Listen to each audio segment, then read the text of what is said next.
সেমাই পায়েসের পাশাপাশি ঈদের ডেজার্ট হিসেবে এই রেসিপিটাও রাখতে পারেন। এটা বানানো যেমন সহজ, খেতেও অসম্ভব মজা, একেবারে প্রাণ ঠান্ডা করা একটা রেসিপি। এখানে 2 কাপ দুধ নিয়ে নিলাম, 1/3 কাপ দিলাম গুঁড়া দুধ, 3 টেবিল চামচ দেব চিনি।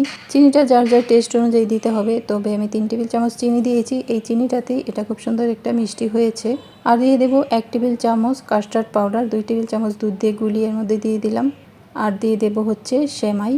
তো হাতের কাছে যদি ময়দা সেমাইটা না থাকে, সেক্ষেত্রে সমান প্লেন যেই নুডলসগুলো থাকে সেগুলো দিয়ে নেবেন।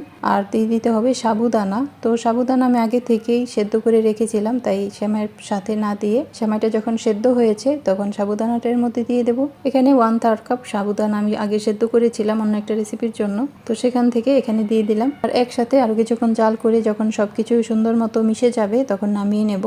এবার পুরোপুরি ঠান্ডা হওয়ার পর্যন্ত অপেক্ষা করব। ঠান্ডা হওয়ার পর এখানে পছন্দ মতো হাতের কাছে যে ফলগুলো থাকে সেগুলো দিয়ে নিতে হবে। আমি এখানে আধা কাপ আপেল কুচি দিয়ে দিলাম আর আধা কাপ দেব জেলো। জেলো পাউডার দিয়েও জেলো বানিয়ে নিতে পারেন, অথবা ফলের রস দিয়েও জেলোটা আগার আগার পাউডার দিয়ে জেলোটা বানিয়ে নিতে পারেন। তো এখানে আমি সবুজ আর লাল 2 রকমের জেলো কুচি দিয়ে দিয়েছি, বাদাম কিশমিশ আর খেজুর কুচি দিয়ে দিলাম।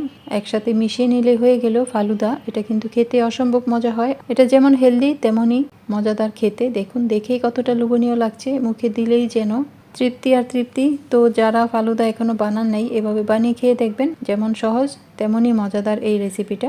ভালো থাকুন, সহজ সহজ রেসিপি পেতে সাথেই থাকুন। আল্লাহ হাফেজ।